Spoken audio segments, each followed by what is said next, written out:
गर्न चाहिँ कारबाही गर्नै पर्छ हजुर, हजुर, हैन हजुर। तर यो कारबाही ऊ चाहिँ बेसी भयो पैसा चाहिँ बेसी भयो 1500 त गोजीमा हुन्छ तिर्न सकिन्छ हैन हजुर हजुर 5000 10000 भन्ने कुरो त अब धेरै नै गाह्रो हुन्छ नि हामी जस्तो यो हुनै नसक्ने कुरा गरेर भोलि राज्यले आफैले यसको चाहिँ ठुलो क्षति भोग्नुपर्छ। भोग्नु पर्छ यो फेरि दोस्रो जेन्जी आन्दोलन नहोला भन्न सकिँदैन सकिँदैन तेल लगाउनु पर्यो हामीले पनि अब परिवार हुन्छ नि त हजुर। हाम्रो पनि अब गाडी पाल्नु पर्यो सर्भिसिङ गर्नु पर्यो गाडीको खर्च निस्किन्छ त्यस्तै होइन हजुर नम्बर 2 कुरो के हो भने त्यही अनुसारको बाटो हुनु पर्यो यहाँनिर त्यो बाटो भन्नु पर्यो खाल्टा खुल्टी यतैतिर हेर्नुभयो भने तपाईँको चाहिँ खाल्टा खुल्टी यहाँ के छ ल भन्नु त यस्तो एकदम यस्तो ठाउँमा कसरी चाहिँ नि म्यानेज गर्छ ऊ ट्याक्सी चालकले ल भन्नुहोस् न अनि त्यसलाई नै अब लिन अनुशासनमा चाहिँ 50,000 रुपियाँ एउटा ट्याक्सीले चाहिँ कसरी तिर्नु सक्छ यो कसरी सम्भव छ ल भन्नुहोस् दर्शकबिन नमस्कार म पुरान नासिरिङ आफ्नै खबर हेरेर रहनुभएका दर्शकबिच आज हामीले एउटा काठमाडौँ ललितपुर र भक्तपुरमा रहेर आज हामीले विशेष रिपोर्टिङ गरिरहेका छौँ पछिल्लो समयमा नेपाल सरकारले अत्याधिक मात्रामा सवारी चालकहरूलाई फाइन लगाउने भन्ने कुरा रहिरहेको छ यो विषयमा सवारी चालकहरूको अथवा आम जनताको धारणा के छ भन्ने विषयमा हामी कुरा गर्न विशेष गर्नको लागि आएका छौँ दर्शकबिन हामी विभिन्न ठाउँमा गएर विभिन्न रिपोर्टिङहरू हामी गर्ने नै छौँ दर्शकबिन र हामीसँग रहनुहोला नमस्कार नमस्कार हजुरको नाम मेरो नाम शुभ नाम चाहिँ झरेन्द्र लिम्बू हो ओके हजुरको घर मेरो घर चाहिँ इलाम हो ओके अनि तपाईँ अहिले काठमाडौँमा बसिराख्नु भएको छ काठमाडौँमा बसेर के गर्दै हुनुहुन्छ अहिले म चाहिँ अहिले काठमाडौँमा बसेर चाहिँ याङ्गो गर्दैछु होइन ओके अहिले छ नि तपाईँलाई थाहा पनि होला होइन पछिल्लो समयमा नेपाल सरकारले एकदमै सवारी चालकहरूलाई लाइसेन्स नभएको खण्डमा बिलबुक नभएको खण्डमा होइन कालो सिसा गाडीमा लगाएको खण्डमा सवारी उल्लङ्घन गरेको खण्डमा होइन तपाईँको अत्याधिक बढी मात्रामा फाइन लगाउने भन्ने कुरा छ सधैँ पनि तपाईँको 500,000 त लिइरहेको थियो तर अहिले 5,000 तपाईँ 15,000 20,000 50,000 1 लाखसम्मको जरिवाना भन्ने विषय नेपाल सरकारले लिएको छ यो विषयमा तपाईँको के छ अलिकति धारणा यो विषयमा भन्नु पर्यो भने सर अब यस्तो हो नि त अब यो कानुनी रूपमा भन्दाखेरि पनि अब यो हामीले चाहिँ होइन नियम पालना गरे चाहिँ राम्रो हुन्थ्यो होइन सबैजनाले तर अब नियम उल्लङ्घन गरेकोमा बापत अब जरिवाना चाहिँ अलिक बढी नै भएको जस्तो लाग्छ होइन भनेपछि अहिले पछिल्लो समयमा नियम उल्लङ्घन गरेको खण्डमा 500,000 त ठिकै हो तर यो 5,000 10,000 अथवा 15,000 देखि 20-50,000 को कुरा आउँदाखेरि चाहिँ अलिकति सवारी चालकहरूलाई पनि असहज भएको यो चाहिँ एकदमै हो सर किनभने अब यो असोजै हो अब हामीले अब दिनमा होइन अब तेल लगाउनु पर्यो हामीले पनि अब परिवार हुन्छ नि त हाम्रो पनि अब गाडी पाल्नु पर्यो सर्भिसिङ गर्नु पर्यो गाडीको खर्च निस्किन्छ त्यस्तै होइन अब पहिला अब 1000 1500 अब 500 सम्म थियो होइन होइन अब त्यो चाहिँ एकदमै ठिक थियो होइन अब अहिले एकदमै बढाएर लगेको छ यो चाहिँ अब अलिकति सरकारले चाहिँ अलिक कम गरिदिए चाहिँ हुन्थ्यो जस्तो लाग्छ भनेपछि सरकारले यसमा चाहिँ अलिकति कम गरिदिए हुन्छ जस्तो लाग्छ तपाईँको विचार है हजुर ए समय दिनुभयो धन्यवाद हुन्छ हजुरको नाम उमेश बुढाथोकी उमेश बुढाथोकी हो ओके हजुर एउटा सवारी चालक हुनुहुन्छ होइन अहिले पछिल्लो समयमा अब नेपाल सरकारले सवारी चालकहरूलाई अत्यन्तै बढी मात्रामा तपाईँको बिलबुक नभएको खण्डमा लाइसेन्स नभएको खण्डमा लेन क्रस गरेको खण्डमा कालो सिसा लगाएको खण्डमा अत्यन्तै धेरै मात्रामा तपाईँको चाहिँ जो पहिला पनि 500,000 त फाइन हानिरहेको थियो तर पछिल्लो समयमा त्यो खालको नीति र अध्यादेश ल्याउने भन्ने कुरा आएको छ यो विषयमा हजुरको अब एउटा सवारी चालक हुनुहुन्छ होइन यो विषयमा के छ हजुरको धारणा होइन अब त्यो यस्तो हुन्छ अब कारबाही नै गर्नु चाहिँ पर्छ तर अलि बेसी भयो पैसा भनेपछि यो कारबाही त गर्नु पर्यो त्यो तपाईँको उपत्र गर्यो भने होइन लाइसेन्स नभएको खण्डमा बिलबुक नभएको खण्डमा तर तपाईँको यो जुन कारबाही त गर्नु पर्यो तर यो अत्याधिक मात्रामा बढी भयो भने तपाईँको भनाइ सरकार नेपाल सरकारले अहिले तपाईँ पहिला पनि अब फाइनमा पर्नु भएको होला कतिसम्म तिर्नु भएको छ मैले 1500 सम्म दिएछु 1500 तिर्नु भएको छ है अहिले भनेपछि यो नेपाल सरकारले यो लिएको नीतिहरू भनेपछि तपाईँको नजरमा यो आपत्तिजनक अथवा सरासर गलत छ कि के छ होइन गर्न चाहिँ कारबाही गर्नै पर्छ हजुर, होइन तर यो कारबाही ऊ चाहिँ बेसी भयो पैसा चाहिँ बेसी भयो है तपाईँको नजरमा तपाईँको विचारमा अथवा तपाईँको प्रतिक्रिया दिँदाखेरि कतिसम्म चाहिँ तपाईँको गरिदिए हुन्थ्यो जस्तो लाग्छ होइन पहिलाकै ठिक छ हजुर तर अलि बरु ट्राफिकले नै अलि बेसी उ गर्ने क्या, बेसी अलि निगरानी गर्ने, बेसी उसमा ल्याउने क्या, कार्यान्वयनमा बेसी ल्याउने ल्याउने हो। त्यस्तो गर्यो भने चाहिँ अलि बरु हुन्छ, नियन्त्रण हुन्छ है। हजुर। भनेपछि तपाईँको विचारमा पनि यो अहिले नेपाल सरकारले लिएको नीति नियम चाहिँ हामी अब तपाईँहरू सवारी चालकहरूको लागि आपत्तिजनक अथवा अलिक गाह्रो छ है। ए भनेपछि समय दिनुभयो, धन्यवाद। नमस्कार। नमस्कार, हजुरको नाम? मेरो नाम लिम्बू सन्देश। लिम्बू सन्देश है। ओके, काठमाडौँमा बस्नु भएको छ, के गर्नुहुन्छ? म यहाँ इन्ड्राइभ र याङ्गो चलाइरहेको छु। ओके, भनेपछि इनड्राइभ याङ्गो चलाउँदै हुनुहुन्छ।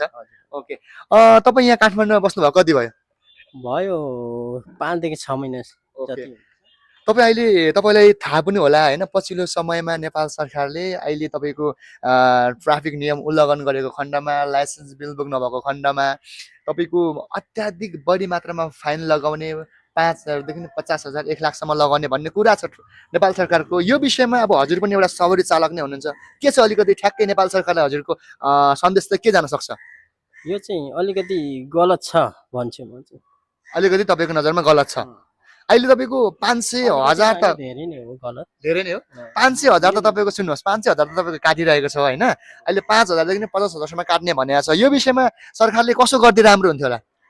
यो विषयमा चाहिँ जस पहिलाको जस्तो थियो त्यही भरि ठिक छ। ए भनेपछि पहिलाको जस्तो थियो त्यस्तै ठिक भयो। त्यही ठिक थियो। ए भनेपछि तपाईँको धारणा चाहिँ 50,000 5,000 10,000 नगर्दिस् भन्ने हो? हजुर हजुर। ए यो कहिले कहिले मिस्टेकली पनि त्यो गल्ती हुन सक्छ होइन। हजुर हजुर। अब त्यतिखेर अब आफूसँग गोजीमा 5 पैसा हुँदैन, अह 5,000 तिर्ने त हामीले त गाह्रै हुन्छ त। गर्न सकिँदैन है। हजुर हजुर। ओके, भनेपछि तपाईँको धारणा चाहिँ पहिलाको जस्तो थियो त्यस्तै रहिदियोस् भन्ने तपाईँको जिज्ञासा। 1,500 त गोजीमा हुन्छ, तिर्न सकिन्छ अब होइन। हजुर हजुर। 5,000 10,000 भन्ने कुरो त अब धेरै नै गाह्रो हुन्छ नि। हामी जस्तो अब दिनमा त्यही 1,000 1,500 हजुर। कमाउने मान्छेले कहाँदेखि पाउनु त्यत्रो होइन। त्यत्रै भनेपछि एकदम यो सरकारले लिएको जुन नीति नियम छ त्यो अलिकति तपाईँको विचारमा त्यो खराब छ है। खराबै छ। समय दिनुभयो, धन्यवाद। हस् ल, धन्यवाद। दाजु नमस्कार। हजुर नमस्कार, हजुरको नाम? मेरो नाम अनिल तामाङ हो। हजुरको घर? मेरो घर पूर्व हो। पूर्व है। हजुर अहिले ट्याक्सी व्यवसायी हुनुहुन्छ, ट्याक्सी व्यवसाय गर्नुभएको कति समय भयो? मैले ट्याक्सी चलाउन थालेको चाहिँ अहिले तपाईँको 22 वर्षभन्दा बढी भयो हजुर। 22 वर्षभन्दा बढी भयो है। 22 वर्षभन्दा बढी अनुभव, 22 वर्षसम्मको मानिलिउँ त्योभन्दा बढीको अनुभव हजुरसँग छ। हजुर। यो अनुभव बटुल्दै गर्दाखेरि यहाँले अब विगतका दिनहरूमा ट्राफिकबाट चिटहरू धेरै भोगिसक्नु भएको छ होइन। ट्राफिकबाट तपाईँ वाक्क दिक्क पनि हुनुभएको छ, अथवा तपाईँले 22 वर्षको त्यो अनुभव तपाईँसँग छ। यो हुँदै गर्दाखेरि अहिले राष्ट्रपतिको सरकार आएको छ, 2/3 भन्दा बढी तपाईँको मत लिएर उहाँहरू अहिले आउनुभएको छ। आउनु भइरहँदाखेरि उहाँहरूले विभिन्न नीति नियमहरू ल्याउँदै गर्ने क्रममा अहिले सवारी चालकलाई चाहिँ अत्यन्तै बढी मात्रामा 500 1000 1500 त हामीले थाहै नै छ, तर 5,000 देखि तपाईँको 50,000 1 लाखसम्मको जरिवाना होइन। लाइसेन्स नभएको खण्डमा, तपाईँको बिलबुक नभएको खण्डमा, लेन क्रस गरेको खण्डमा अथवा कालो सिसा लागेको खण्डमा यो छ। तपाईँको यो विचारमा तपाईँ सरकारले लिएको नीतिमा तपाईँको के छ भने? सबै कुरो हेर्दाखेरि के चाहिँ हुनुपर्छ भन्दाखेरि नि, हजुर हजुर, हाम्रो ट्याक्सीलाई 1 नम्बर कुरो चाहिँ नि पर्याप्त मात्रामा चाहिँ नि पार्किङको व्यवस्था गरिदिनुपर्छ सरकारले। हजुर हजुर। हेर्नुहोस् है, अहिले यो ट्याक्सी सर गएर कतै चाहिँ नि अहिले गौशालामा एउटा टिप झार्यो भने हजुर त्यो गौशालामा राख्ने ठाउँ हुँदैन होइन। हजुर। अनि ऊ जति दामको चाहिँ नि मान्छे बोकेर गयो यहाँबाट त्यहाँसम्म जे जति उठ्यो 100 150 200 होइन, त्यति लिएर गएर 200 मा त्यहाँ छोड्यो।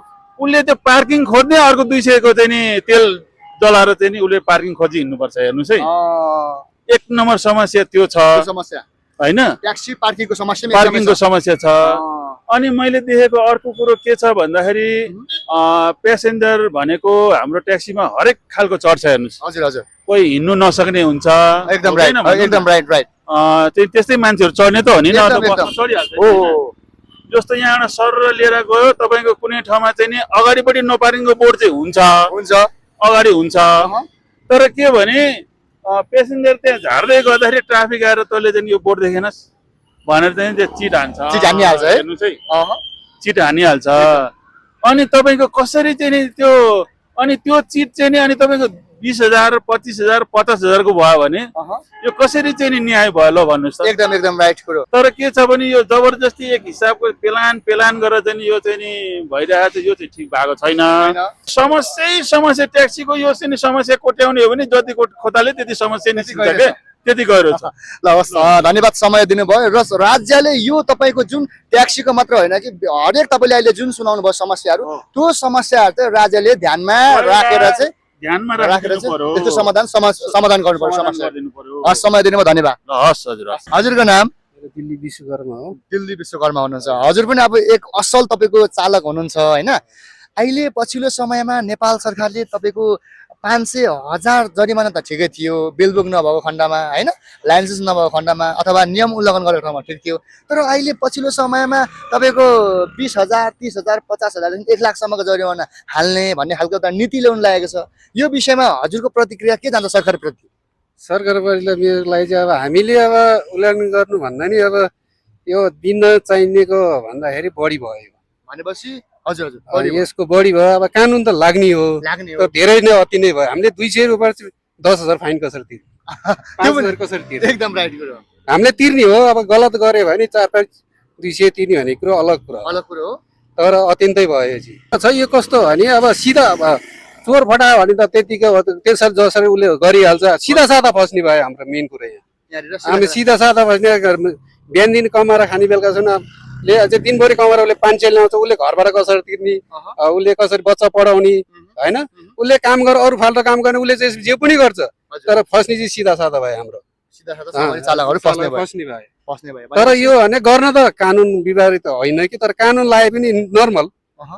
तपाईँको 500 कमाएर चाहिँ अथवा 5,000 फाइन लगाएर के गर्ने? त्यो झुन्निने बाहेक अरू उपाय केही हुन्छ त? एकदम त हो होइन। भनेपछि तपाईँको अहिले तपाईँको प्रतिक्रिया दिनु पर्दाखेरि पनि अहिलेसम्म यथावत जति 500 1000 1500 छ यतिमै बस्ती भने राम्रो हो। त्यो अब कानुन बेरकाम त्यो बस्यो भने धेरै राम्रो हो। यो धेरै यो त अति नै भयो। यसमा हामी जनता धेरै नाराज छौँ। भनेपछि तपाईँको प्रतिक्रिया पनि समग्रमा अहिलेको जति नै गर्दै राम्रो, तर कानुन चाहिँ सबैले बराबर होस्। कानुन सबैले बराबर होस्, सरकारलाई नि राम्रो होस्, हामीलाई जनतालाई नि बाँच्न पाउनु पर्यो, अधिकार त्यति राम्रो है। समय दिनुभयो, धन्यवाद। Thank you. दाजु नमस्कार। नमस्कार। हजुरको नाम? मेरो मुकुन्द दाहाल। ओके, हजुरको घर? मेरो घर यहाँ मूलपानी है। हजुर अहिले ट्याक्सी व्यवसायी हुनुहुन्छ? हजुर। लगभग ट्याक्सी व्यवसाय गर्नुभएको कति समय भयो? मैले 11 वर्ष। 11 वर्ष है। हजुर। अहिले 11 वर्ष तपाईँको अनुभव हुँदै गर्दाखेरि पछिल्लो समयमा अहिले नेपाल सरकारले तपाईँको ट्याक्सी चालकहरूलाई अथवा सवारी चालकहरूलाई समग्रमा अत्यन्तै बढी मात्रामा तपाईँले सुन्नु भएको होला, 5,000 देखि 50,000 1 लाखसम्म जरिवाना ल्याउने भन्ने कुरा छ होइन। यो विषयमा सरकारले कसो गरिदिए राम्रै हुने थियो होला हजुरको विचार?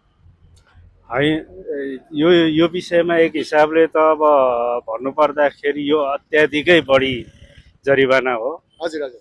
यो नेपाली कुनै पनि यातायात क्षेत्रमा एकदमै भनौँ न यो अधिनायकवाद लाद्न खोजेको हो। हजुर हजुर। अब एउटा हामी स्वरोजगार मजदुरहरूले तपाईँको दिनमा 2500 3000 2000 अब यो अहिले दुनियाँ प्रवृत्ति आएर यो अनलाइन सिस्टमले त यतिकै हामीलाई मार त पारेकै छ, मार पारेको छ। हजुर। सरकारले दिएको मिटरको भाडा नि दिँदैन अनलाइनले। हजुर हजुर। कमाइ एकदम न्यून छ, गाह्रो भइरहेछ, एकदम गाह्रो। आफ्नो परिवार पाल्न पनि धेरै गाह्रो भइरहेछ। 2टा बच्चा पढाएर पनि खर्च टार्नलाई धेरै गाह्रो छ, अहिले गाह्रो भइरहेको छ, धेरै गाह्रो छ।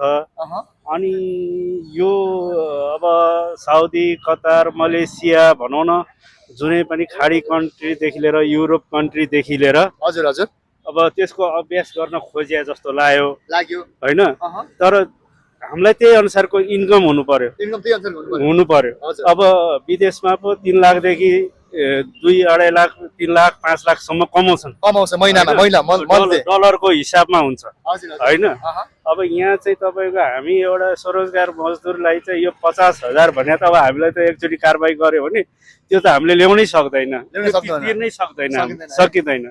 यो हुनै नसक्ने कुरा गरेर हुँदैन होइन। जरिमाना अब समय अनुसार अब मापदण्ड अनुसार त बढाउनु पर्ने होला पर्ने होला 200 500 एउटा हेरेर परिस्थिति हेरेर यो हुनै नसक्ने कुरा गरेर भोलि राज्यले आफैले यसको चाहिँ ठुलो भोग्नु पर्छ यो फेरि दोस्रो जेएनजी आन्दोलन नहोला भन्न सकिँदैन राज्यको यो हालको नीति र अध्यादेश आयो भने दोस्रो जेएनजी आन्दोलन फेरि नहुन सकिँदैन यही जेएनजी आन्दोलनको जगमा टेकेर अहिले यो सरकार गठन भएको एकदम राइट होइन भोलि चाहिँ अब जनतालाई नै अब हामीलाई नै यहाँबाट चाहिँ अब विदेशै विस्थापित गर्ने अरू नै काम सबैभन्दा धेरै चाहिँ राजस्व उठ्या त यातायात क्षेत्रबाट हो नि अब हामीले 1 लिटर पेट्रोल हाल्दा पनि तपाईँको 100 रुपियाँ भन्दा बढी राजस्व तिरिरहेको हुन्छ होइन अब गाडी कम्पनीदेखि किनेदेखि तपाईँको हामीले चाहिँ यो तपाईँको अब यो 20 वर्ष छ यसको मापदण्ड होइन 20 वर्षसम्म हामीले चलाउन पाउने त्यो बेलासम्म कर तिरेको हामी अब भनौँ न अब अहिले 45-46 वर्ष भयो अब म त अब एउटा बुढेसकालसम्म यो क्षेत्रमा काम गर्ने भन्ने सोचले लाग्या हो अब त्यो पनि सकिँदैन सर अब यस्तो हिसाबले त हामीले काम गर्न सकिँदैन भनेपछि अहिले पछिल्लो समयमा नेपाल सरकारले लिएको जुन नीति नियम छ सवारी चालकको लागि अत्यन्तै गाह्रो स्थिति सृजना छ है अविलम्ब फिर्ता गर्नुपर्छ मात्र हैन समग्र यातायात क्षेत्रको आपत्ति छ धन्यवाद समय दिनुभयो थ्यांक यू